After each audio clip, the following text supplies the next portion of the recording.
Onward, and I'm delighted to welcome you here today for our panel event called Green Shoots: How can we best prepare the workforce for a net zero future?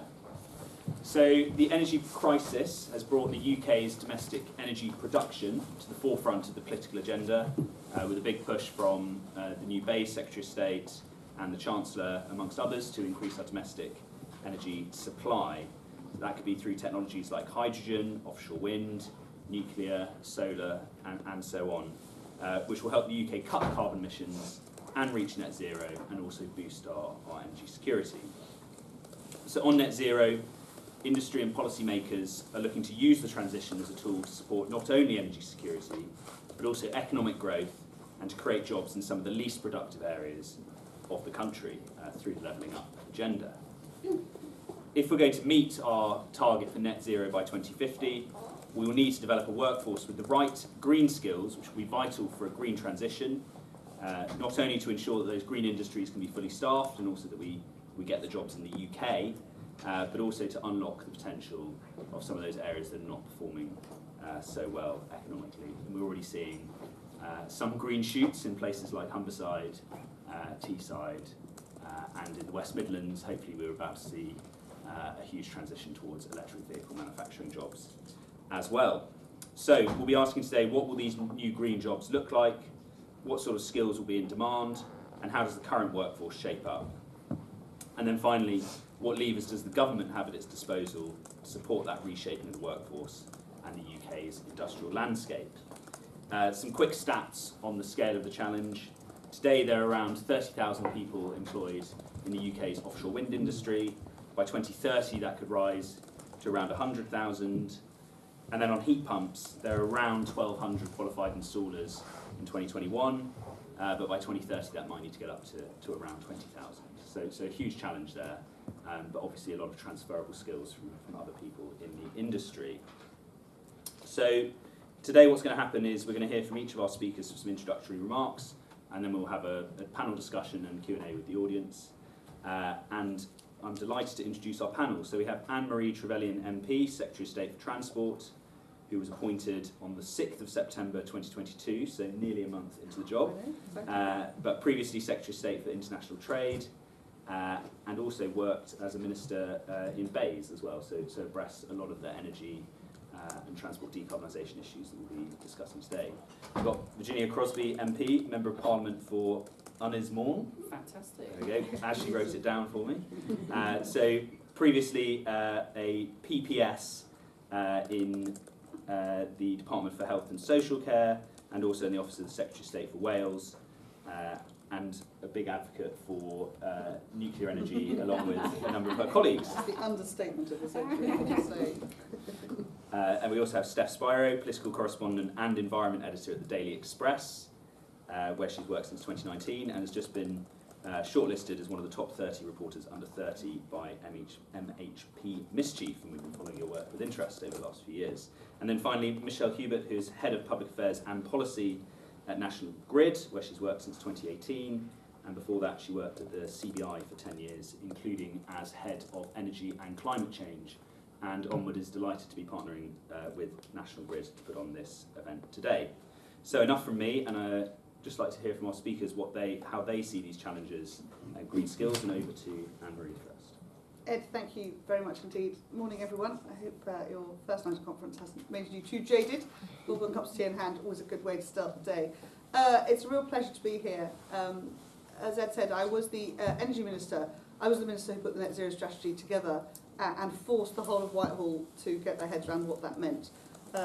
We then went to COP and the whole world went, oh my God, how have you done this? It was fascinating. We have got a model and a programme that we're rolling out at the UK, which is genuinely world leading at every single level. There is a really long way to go. It's a really hard journey of transition. It's a massive industrial transition that we are asking every part of our system to do. But I would open by saying we are genuinely world leading. And the key for me, and having set the strategy and then become Secretary of State for International Trade, we have the opportunity to harness the value of all our hard work, all our incredible innovation, and the discoveries and the demonstration of how this is done at scale to the rest of the world, and ensure that not only is the UK's way of doing things the way that we set the standard across the world as we try to meet the decarbonisation challenge, but that we see that value to the UK. So when the Prime Minister talks about growth, this is absolutely at the heart of how we do that, not only by providing cheap, clean energy, which is one of the key underpinning elements to enable growth across the piece, but this in itself is an incredibly important area of growth for us, and we need to get that right. I now have the pleasure to discuss being the Transport Secretary who has to enact the decarbonisation plan, which I kicked Grant regularly to force the Department of Transport to put out. So perhaps that's, it's my own comeuppance. It's a fascinating problem. Nearly 30% of all our emissions come from our transport modes, various. So it is a huge transition. Of course, we are leading the way on net zero emissions vehicles. Again, we've done that by setting the right lever in a very conservative way. We've said this is what we are going to do. Industry, investment, pay attention. We expect you to lead the way. And we have seen that coming through. As Ed says, we are now seeing how the UK is harnessing the value of that in the battery technologies and building the gigafactories that we want. And those are the sort of policy anchors, if you like, that we've set in place to allow that inward investment to grow. But none of this will be possible unless we grow the number of skilled technicians across the piece in every form of engineering, from hard-end welders who can do brilliant things in nuclear power stations through to software engineers who help design and indeed fix our EV cars as and when this is what we all drive. It is an enormous challenge across the skills piece. One of the things we did to really kickstart this agenda and shake ourselves down to think about it was to run the Green Skills Task Force as we were putting the Net Zero strategy together, to really try and test ourselves in every key kind of area of business across the UK and what that might look like. The numbers were fairly startling and quite challenging to get our heads around. And I think it was a really useful way to kickstart every part of the machine to think about it. I think we all know that if we don't start talking to children in year 8 and 9 about why, when they're interested in, saving the whale or some other, wonderful idealistic vision that they have of something around nature that should be, what that means is do STEM, make sure you don't give up on maths, work your way through. When you get to your leaving school point, there is going to be a plethora of choices that takes you into any number of industrial arenas where you will literally be part of the solution by ensuring that we are building and maintaining and running a whole series of activities that are based on those clean energy resources. And indeed, I think what we will see moving forwards is that wider sustainability challenge, which we are testing ourselves on, and again, be really proud the UK is world leading in so many of those areas. So I've now got the fantastic challenge of doing that across all the transport modes, and I want to take it to your challenge, Ed, to something that is much more akin to a national endeavour. Not only that, a big business, I don't know, let's take BAE Systems, that builds ships and planes, needs loads of engineers of all descriptions. They have set up fantastic academies. They are growing their own people so that they've got a pipeline of skilled young people for the next 30 years. But that's not enough. What we need is for them to grow twice as many, some of whom will go somewhere else, because the SMEs, who will be the large companies of the future, simply cannot afford nor have the resource to do that growth themselves. So I want to try and drive, and I think transport is such an important area, to harness from school right through to FE colleges, and how we link up these high-end skilled academies so that all our young people, wherever they are across the UK, and I think that's really important, can tap into these areas of skills development, working either in local businesses as apprentices as they build those basic skill sets within this industrial revolution skill base, or indeed where they can then go to where there are the big primes who are leading the way from the oil and gas sectors, driving across to offshore wind, right through to the maritime activities down in Plymouth, who are going to be building the ships that get out to our offshore wind alongside the clean maritime. 6% of the world's shipping emissions are from shipping. Huge amounts of work in so many areas of this. The work on sustainable aviation fuels requires a whole series of new skill sets, and of course always remembering that it's really exciting to build the shiny new thing that has all the shiny new kit that does it in a new way. The maintenance and support for 30 years is where the jobs and the value actually sits in the long term. So we have an enormous both opportunity and challenge, and my challenge to everyone in our sector, which reaches across is we have to do this as a national endeavour. So my mission in the next couple of years is to create a fabric, a network, a spider's web that allows that to be genuinely possible, whether you live in Berwick or Plymouth, whether you want to be a marine engineer or a car mechanic of the future. Great, thank you. Okay, Virginia. Thank you. Thank you very much for inviting me this morning. Borodar, good morning. Aelod Senathol, Ynys Môn Dwi. I'm the Member of Parliament for Ynys Môn, which I personally believe is the best constituency in the UK. Now, this all comes back to really why was I elected? I hadn't really been to Ynys Môn before. They hadn't had a Conservative for 32 years. They hadn't had a woman for 70 years. It's applied council, applied MS. There isn't one Conservative Member of Parliament. At the count, you're allowed 12 guests. I didn't know 12 people on the island to invite, but I got elected. Why? Because I was the only candidate that was advocating the new nuclear at Wilver. And this is a big nuclear power station that is currently being decommissioned. My father actually worked there, and he had to leave Wales. He had to leave Wales to find work, which is why I and my siblings have this terrible English accent, according to him. So I was elected because I offered hope. I offered hope for the young people on the island. They have to leave the island in order to find work. I went to Hinckley recently, and a couple of people from the island came up to me and they said, Virginia, we have to live and work 6 hours away from our home, away from our community, away from our families, away from our Welsh language in order to find good employment. On the island, it's very, the whole sort of hospitality and tourism sector is very, very important. But what I'm trying to do is develop these other sectors. It used to be known as Mon Mam Cymru, which in Welsh means Mother of Wales, because it was so very green and very verdant. The whole farming community was very important. And we used to feed the whole of Wales. And now we're known as Energy Island. Why? Because I've got wind, wave, solar, hydrogen, I've got tidal, and if I've got anything to do with it, large-scale nuclear. And so what I would hope to do is to feed Wales in another way now, and actually to feed Wales by providing energy and a bit of England if we're feeling a little bit generous. So I've been trying to do something about it. I chair the Nuclear Delivery Group, I chair the APPG on SMRs, and I've been shouting about nuclear at every single opportunity, as Anne-Marie will testify. When I stood up in the 1922 recently to talk to the Chancellor and the Prime Minister, all of the other MPs actually shouted Wilver. So I sort of feel I'm definitely doing my bit.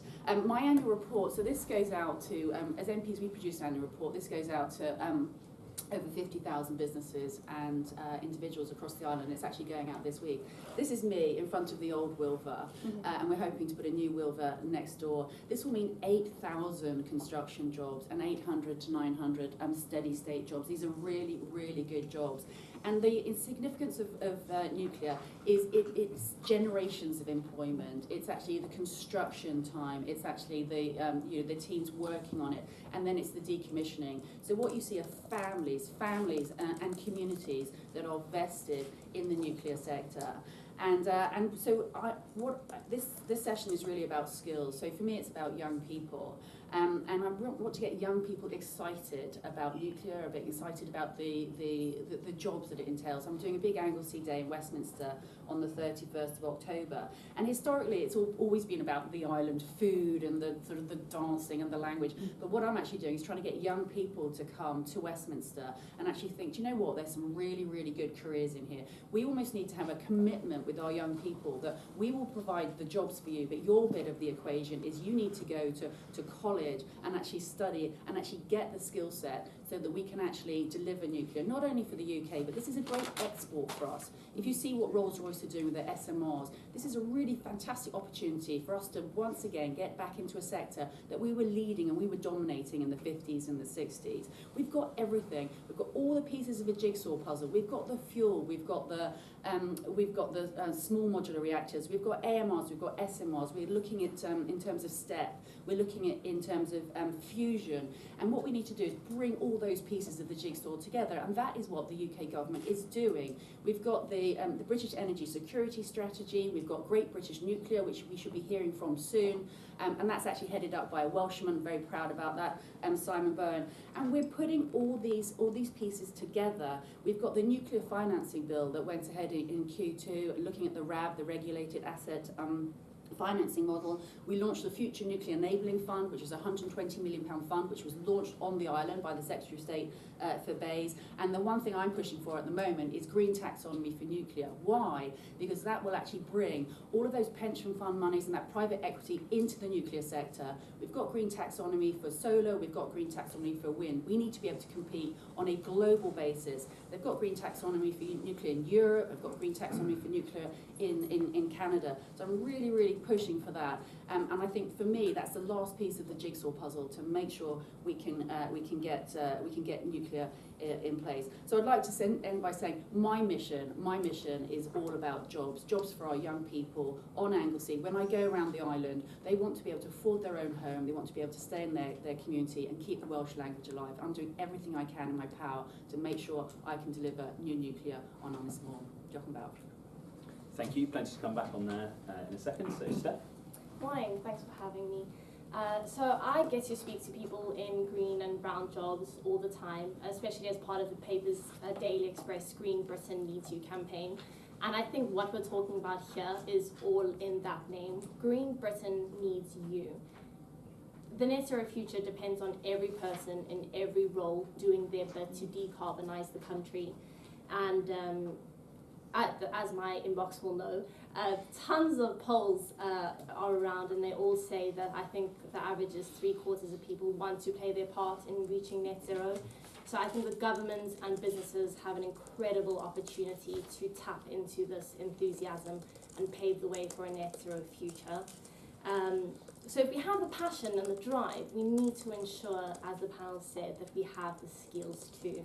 So as Anne-Marie mentioned, there is a shortage, for instance, with insulation technicians and heat pump installers and battery engineers. So if we are going to get to net zero by 2050, we need to make sure that people are retained and retrained so we have more people in those roles. But it's also going to mean taking traditionally jobs that you might not think as being as obviously green and upskilling people there too. So for instance, carbon accountants. If businesses are going to reduce their emissions, they need to be able to know how many emissions they're emitting in the first place. Geologists are going to play their part, because if we're developing carbon capture technology, we need someone with a solid understanding of the ground. And even chemists, because if you're going to get rid of pollutants, you need someone that understands the elements. It's also a numbers game. So on the one side of the spectrum, there's a retirement crunch. So people over 50 are exiting industry in droves. And that's a shame because there's a brain drain. As Ed mentioned, there's people in carbon-intensive industries that have transferable skills that apply to the renewable sector. But they are leaving en masse, and that was exacerbated by the pandemic. So that's something that needs to be addressed. And as Anne-Marie mentioned, on the other side of the spectrum, there is a limited pipeline of youngsters coming in with STEM qualifications, such as science, technology, engineering, and mathematics. So that's things that need to be addressed.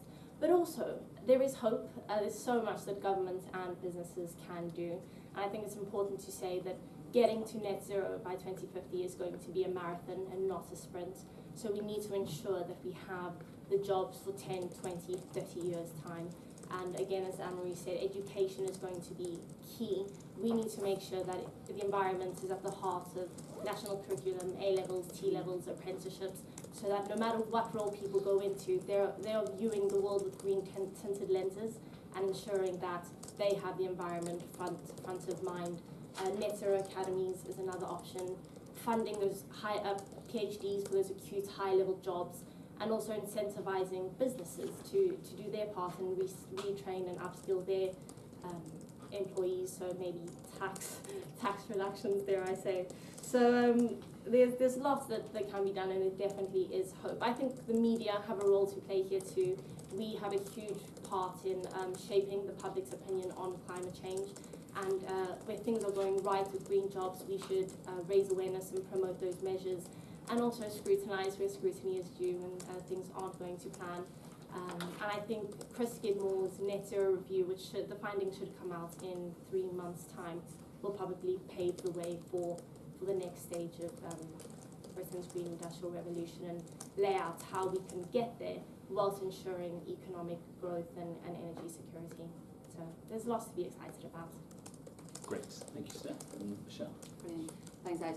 Yeah, really delighted to be here and to support this event. For those of you that don't know National Grid, we run the energy networks that get the energy from where it's produced in the country to where it's needed. So we occupy quite a unique place in the system.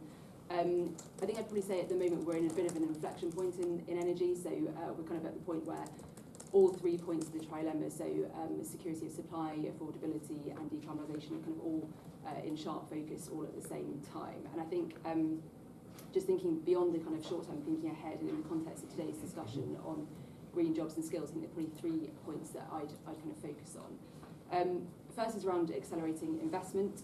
So we very much believe that the clean energy transition provides the clearest route to long-term security of supply, resilience and affordability. So really great to hear the government's commitment to clean technologies like nuclear, like offshore wind, like electric vehicles. That's all fantastic. That basically requires industry to invest at quite a considerable pace. So if you take offshore wind, for example, over the last decade or so, the UK has delivered around 10 gigawatts of offshore wind. We've now got about 8 years to deliver the next 40 gigawatts. So the scale of the challenge is absolutely massive. And from our perspective, that means investing in a lot more onshore and offshore networks so that the energy can get connected to the grid and can reach people's homes.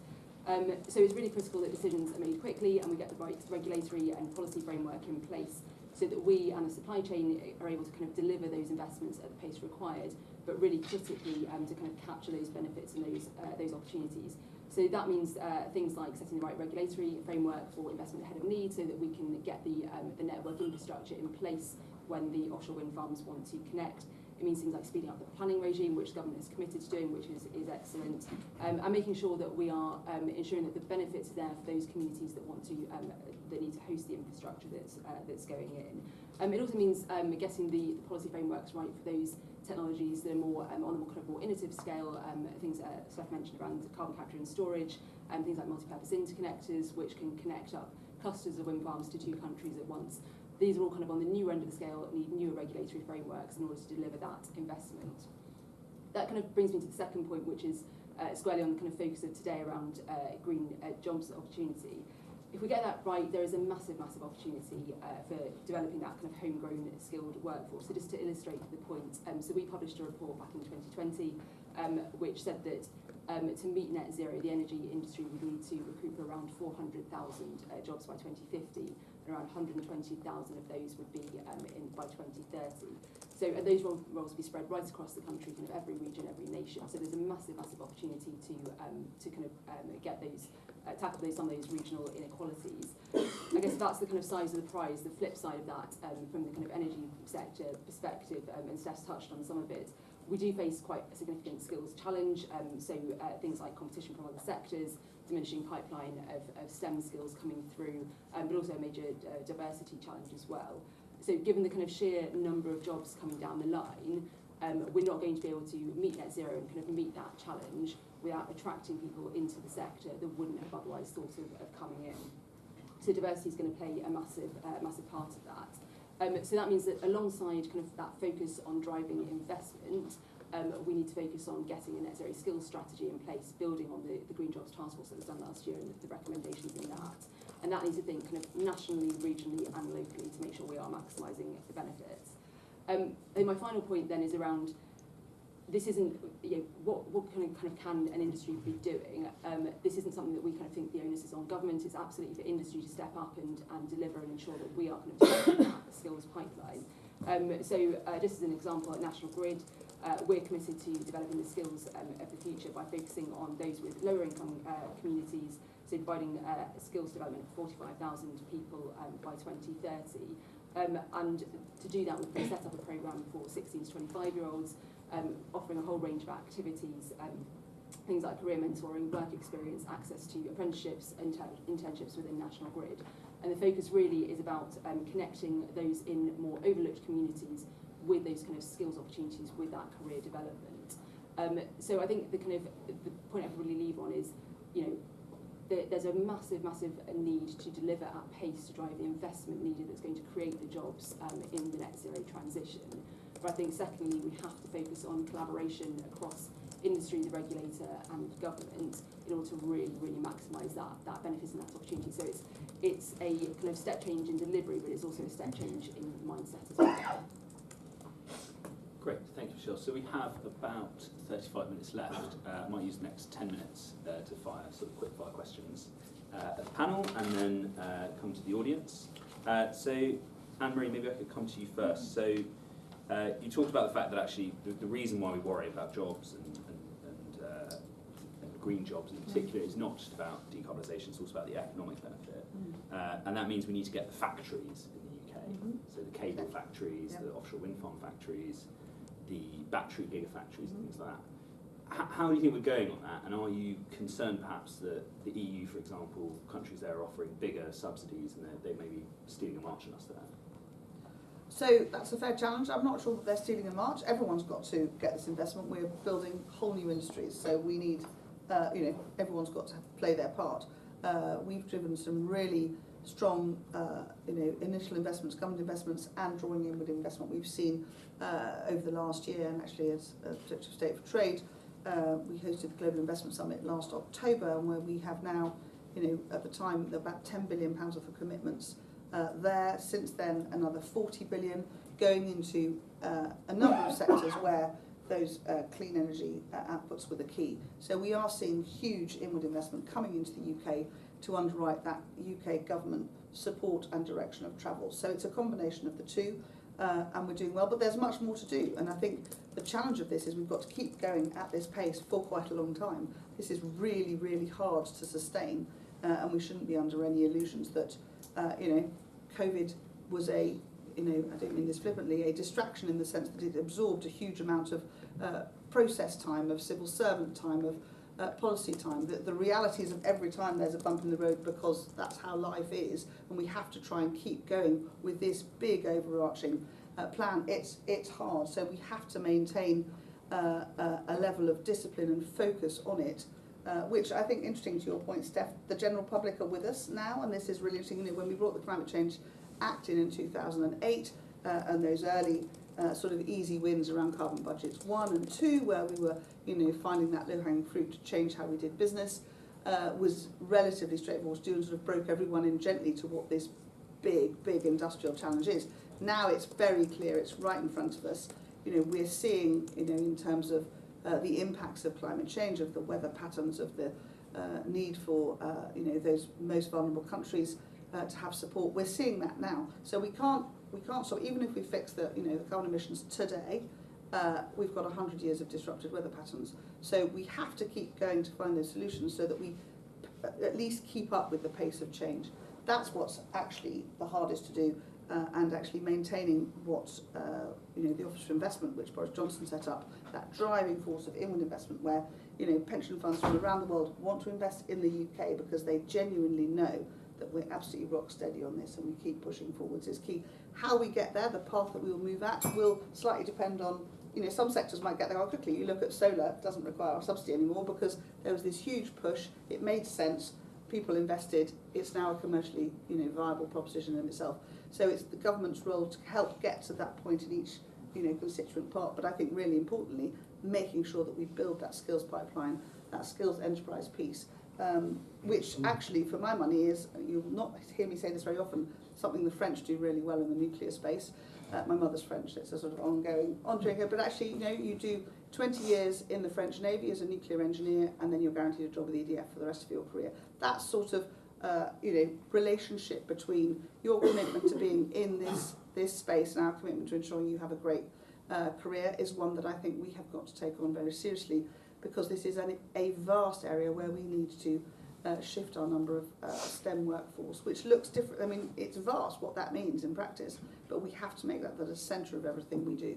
So that's where our challenge lies. But the underwriting of it is if we get the inward investment, the taxpayer isn't the only one having to foot the bill. Okay, and I wonder whether there might be a shift in mindset between the Boris Johnson government and the Liz Truss government, and that actually the Boris Johnson government was quite interventionist in terms of co-investing in factories and things like that. They were offering direct financial support. And the new government's talking about investment zones, which seem to be a more technology agnostic and industry agnostic approach. So do you think there'll be the same appetite to go in and make those bespoke deals with investors, or do you think that the new government wants to be a bit more sort of industry agnostic and just set the taxes and use that the way to attract the investors? Two different things. Investment zones can be any number of things for getting infrastructure, housing, all sorts of things built in an area where you've got a community that wants to see that wants to see some of the stranglehold of the slowness of our planning system stripped away so they can get on and do something. So that could be a gigafactory, it could be a new town, it could be any number of those things in between, which is probably the perfect combination. So you've got a short travel to work area. So those are very much for communities who want to do something in their area, can see that opportunity. So those will have a complete mix and they'll be across the country. The reality is that if you want to be doing CCUS, you've got to do it somewhere where you've got somewhere where you can capture. So there are some big chunks of on the energy production side that have required, and we've just started that journey, we'll continue to require that support and that co-investing between government and big industry to do that. But more widely, as we move to those next stages, how do you, what does the car mechanic at the end of your road look like? That whole new industry that develops as we train and build new systems and ways of working so that those businesses can grow will be at small scale in volume. So there are so many different layers to this, but I think at the big scale end, the nuclear end, I say this, I can now say this with confidence. I had spent a long time looking to it going, we're working on it. We've worked on it, it's there, the Nuclear Financing Act is in place, we have the ability to draw in external investment alongside the government's commitments. Those sorts of big scale energy producers require both. So it's going to be a mixture, but actually the investment zones are, well, I remember them. I remember the Northern Development Corporation in Gateshead. Those of you old enough will remember it was a radical policy by Mrs Thatcher, who said there's a bit of really horrible land here, but you know what, if anyone wants to have it, we'll strip away the planning restrictions, help yourselves industry. And John Hall and a consortium of people came in and spent 10 years decontaminating it. But no one was on their backs, they were able to just get on and do it, and it's now one of the most thriving communities in the northeast. So that sort of, if you're up for it, you guys locally, who's perhaps says that's what the investment zone is about, or it says you want to have a new town within your constituency, or it's industrial. So it can be all sorts of things. On the big stuff, that'll be government will continue to have to underwrite that. Okay, great. Maybe that segues us nicely to nuclear, with the government underwriting and potentially owning as well. So I guess with nuclear, do you think that it is actually the skills that's the bottleneck, or is it actually that investment piece and the government investment that is holding us back?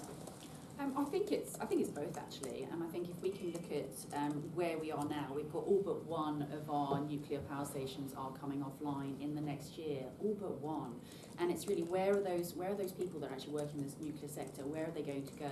And one of the issues we've had with cost. Really, we haven't actually had a strategy. We haven't had a strategy for decades. And I think what the great thing about the UK government is they've acknowledged that we are actually coming up with a strategy. And if you look at the whole fleet mentality, if we can take a group of key workers that are working on one nuclear power station, then go to another and another, this is what we actually need to do to get people to commit to coming into the sector.